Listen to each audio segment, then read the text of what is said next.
انا عملت دي ودي، تعالى بقى اقول لك عملتها ازاي. طبعا زي ما بقول في كل فيديو انا دلوقتي هشرح على فوتوشوب، بس لو انت بتستخدم اي برنامج تاني او على الموبايل او على اي حاجه خليك عادي كمل زي ما انت، لان انا بشرح الفكره عامه مش على فوتوشوب بس، وانت بقى بتطبقها في البرنامج بتاعك زي ما انت فاهم.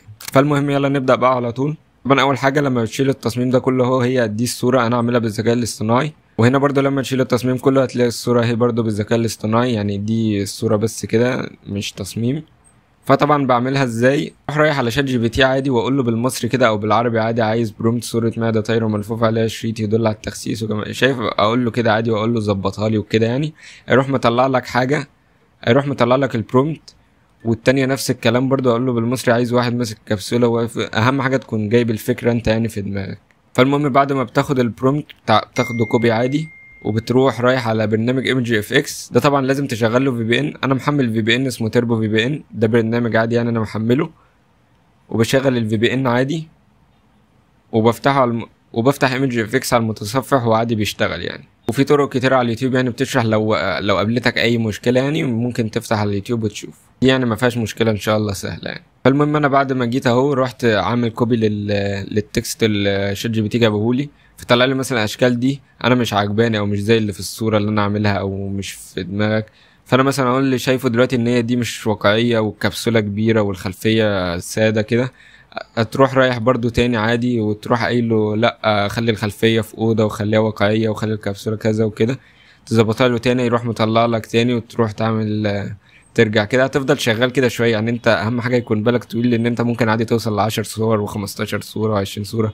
اهم حاجه تطلع للفكره اللي انت عايزها، لان انت اصلا ده يعتبر التصميم، فانت اتعب في دي عشان التصميم يطلع حلو. فالمهم انا قعدت احاول كتير لحد ما طلعت معايا الفكره اللي في دماغي دي، وعدلت برضه على التانية لحد ما طلع الراجل ده يعني.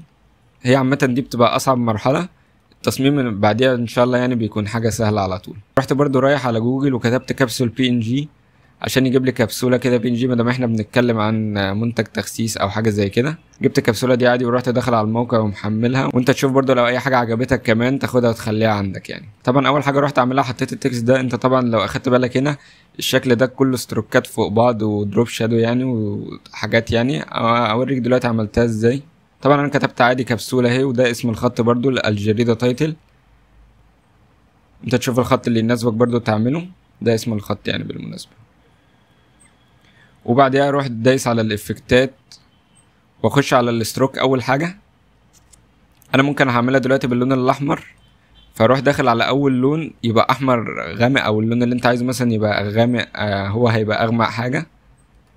وممكن اعمل الحجم بتاعه يبقى احنا ممكن هنمشيها 4 أو 5 كده، فانا ممكن اعمله 5 اهو. فده كده اول شكل عادي، واخلي البوزيشن اوتسايد والشكل عادي يعني هو في الاغلب بيبقى موجود كده.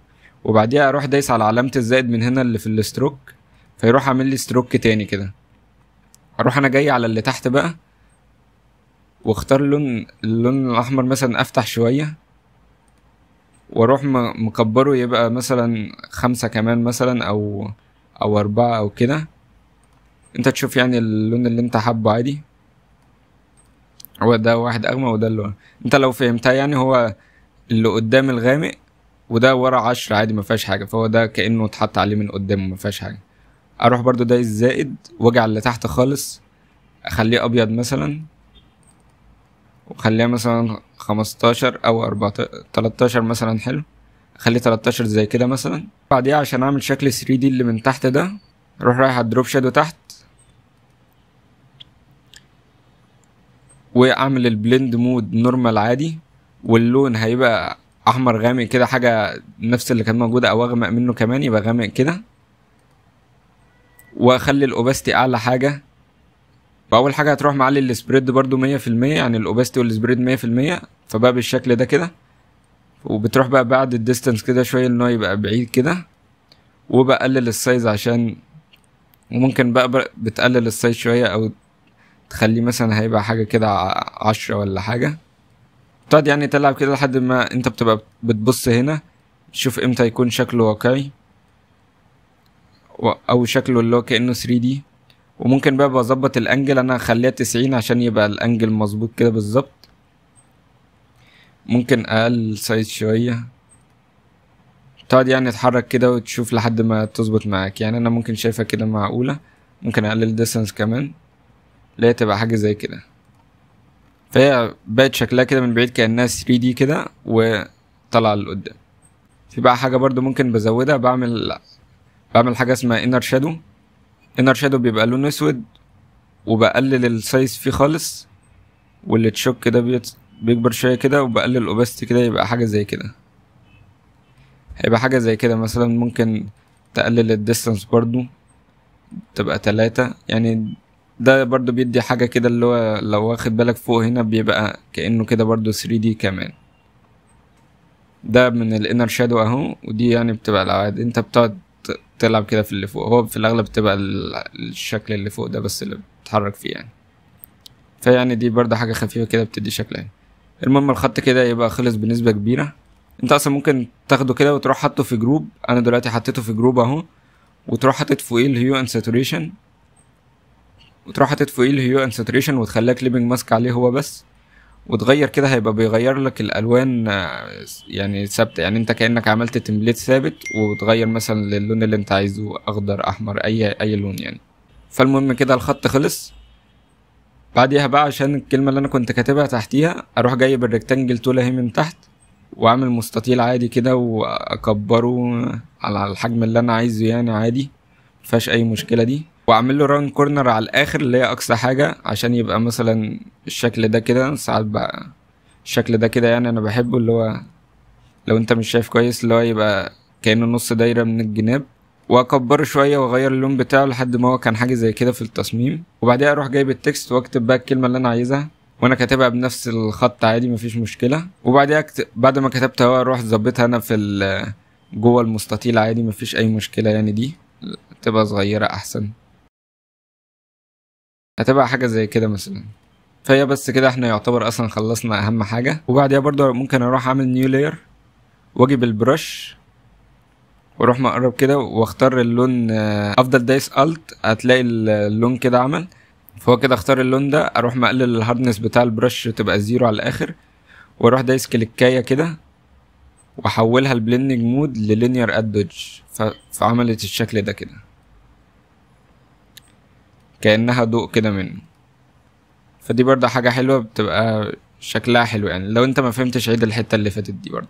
وبعديها الكبسولة اللي انا كنت جايبها اروح حاططها كده في الجنب، واروح على الفلترز هنا، واروح مختار البلور، وبعديها موشن بلور هنا.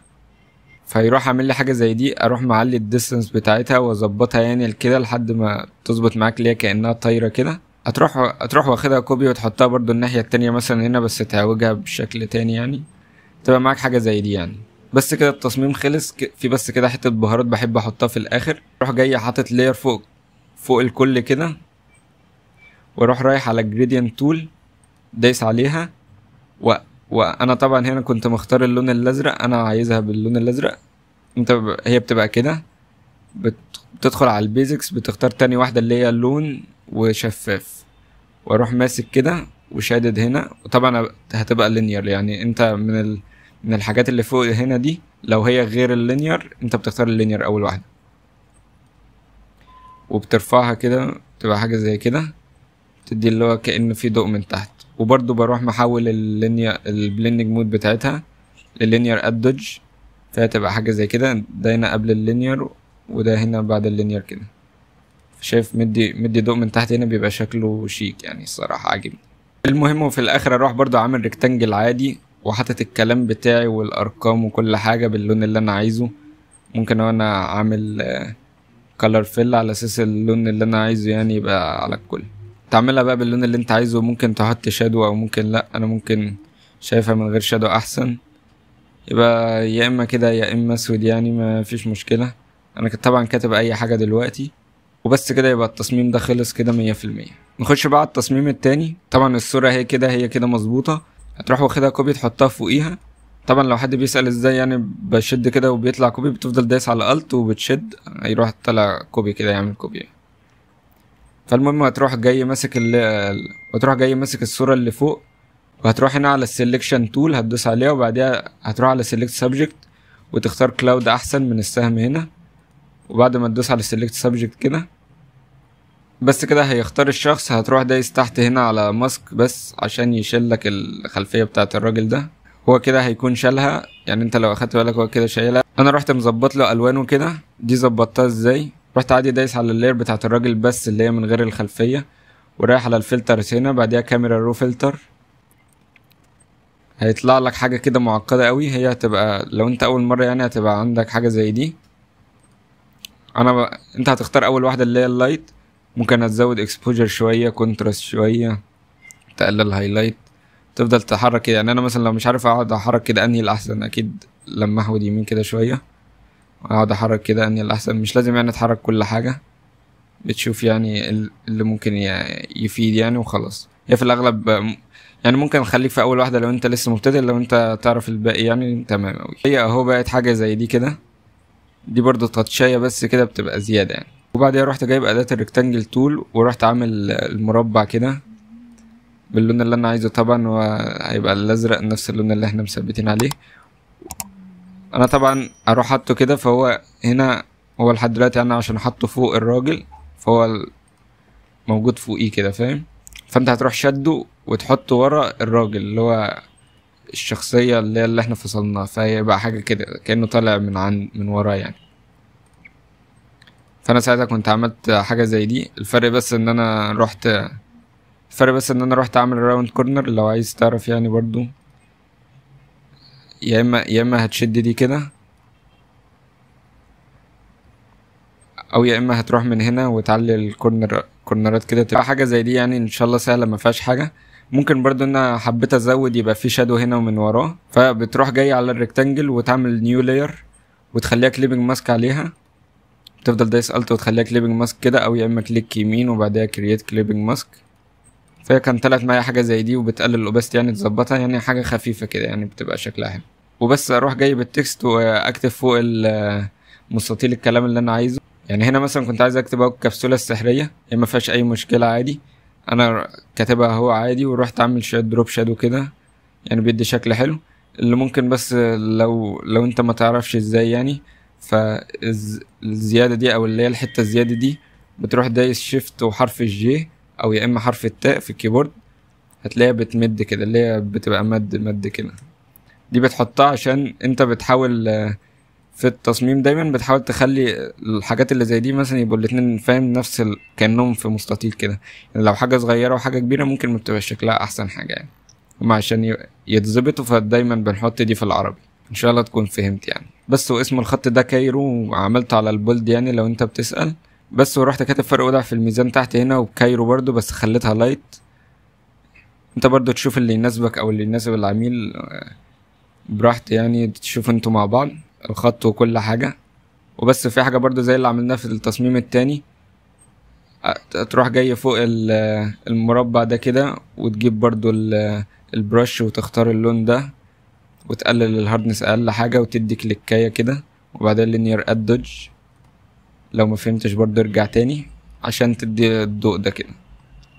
ممكن بقى لو حسيتها زيادة تقلل الاوباستي كده شوية. فهي كانت حاجة زي دي كده. وبرضه نعمل نفس الجريدينت الاخير اللي عملناه في التصميم التاني، اللي هو تدوس على الجريدينت وتختار هنا اللون وتروح شادك كده وتدوس عليه وتحوله للينير ادوج لحد ما يطلع معاك حاجة زي دي كده. برضو انت بقى لو انت عايز تطلع حاجة فخمة بقى ممكن تعمل ريتاتش هنا بقى، تظبط الجلو عشان ممكن كأن ده ضوء هنا جاي في وش الراجل من تحت هنا، وفي رقبته هنا، وفي ايده من هنا. يعني انت لو معاك وقت بقى تظبط انت براحتك. ونروح حاطين اللوجو والكلام برضو على نفس المرة اللي فاتت بالشكل اللي انت عايزه وكده. بس يبقى التصميم خلص اهو. وبس كده ان شاء الله الشرح يكون عجبك. لو في اي مشكلة اكتبها لي في الكومنتات او اي حاجة حابب نعدلها، ومتنساش اللايك والسبسكرايب اهم حاجة. ولو انت طبقت على الفيديو ده ممكن تبعتلي على الانستا وكده نشوف مع بعض يعني. وبس كده، شكرا لو كملت الفيديو لحد دلوقتي. يلا مع السلامة.